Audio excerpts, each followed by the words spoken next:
पुढे जायला रस्ताच नसल्याने रमेशने गाडी डेड एंड असणाऱ्या रस्त्याच्या बाजूला उभी केली. गाडीतून खाली उतरून तो संगरगडाकडे जाणारा रस्ता शोधू लागला. रमेशने गाडी थांबवली त्यावेळी अंधार दाटायला सुरुवात झाली होती. आजूबाजूचा अंदाज घेत रमेश पुढे चालला होता. रस्त्यापासून थोड्याच अंतरावर असणाऱ्या घरात चौकशी करावी म्हणून तो तिकडे निघाला. समोर दिसणारे घर एकदम साधे होते. मातीच्या भिंती आणि कौलारू छप्पर असणारे हे घर खूप जुने वाटत होते. घराच्या समोर अंगणात लाकडी मांडव बांधलेला होता. त्यावर छप्पर म्हणून गवताचे आच्छादन होते. मांडवाची जमीन छानपैकी शेणाने सारवलेली होती. अंगणाच्या दोन्ही बाजूला बसण्यासाठी दगडी कट्टे बांधलेले दिसून येत होते. डोंगराळ खेडेगावातील शेतकऱ्याचे ते घर एखाद्या चित्रासारखे सुंदर दिसत होते. घराच्या पाठीमागे शेताची एक भली मोठी पट्टी होती. त्यामध्ये भाताचे पीक होते.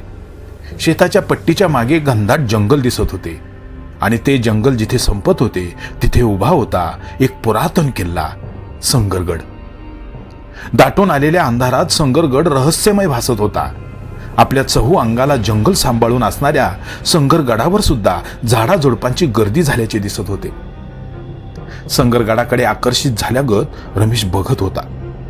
तो त्या नादात घराच्या समोरील मांडवाजवळ केव्हा येऊन पोहोचला त्याचे त्यालाच कळले नाही. त्याचे सारे लक्ष घरापाठीमागे असणाऱ्या त्या संगरगडाकडेच होते. अचानक त्याच्या कानावर कुत्र्याच्या भुंकण्याचा आवाज आला. त्या आवाजाने रमेशची तंद्री मोडली. रमेशने आवाजाच्या दिशेने दचकून पाहिले तर समोर गावठी जातीचा एक भला दांडगा पांढरा शुभ्र कुत्रा उभा होता. तो रमेशकडे बघत भुंकत होता. रमेश त्याला बघून घाबरला. उगाच बरामत नको म्हणून रमेश 2 पावले मागे सरकला तसा तो कुत्रा सुद्धा पुढे आला. पण यावेळी तो रमेशकडे बघून भुंकला नाही. तो ओळखीच्या माणसाकडे जावे तसा शेपटी हलवत तोंडाने कुई कुई करत रमेशकडे येऊ लागला. त्याच्या नजरेत आता आक्रमक भावनाऐवजी प्रेमाची आणि स्नेहाची भावना तरळू लागली. त्याच्या एकंदर आविर्भावातून ते जाणवत सुद्धा होते.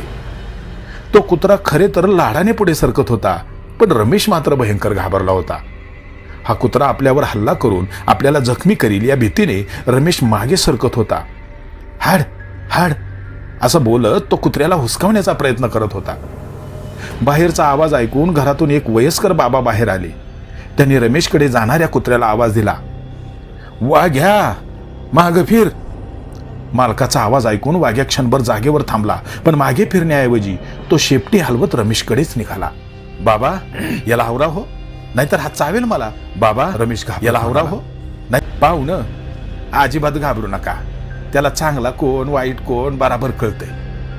तो शेपटी हलवत तुमच्याकडे आलाय म्हटल्यावर तो तुम्हाला चावणार नाही.